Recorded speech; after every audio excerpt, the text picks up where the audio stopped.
ખૂબ જ જૂની વાત છે।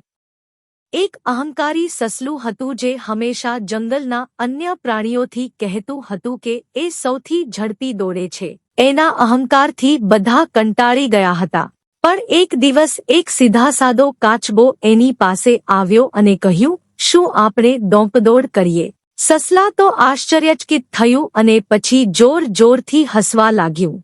એ કહ્યું, તું મારી સાથે દોડશે? ચાલ જોઈએ। દોડ શરૂ થઈ।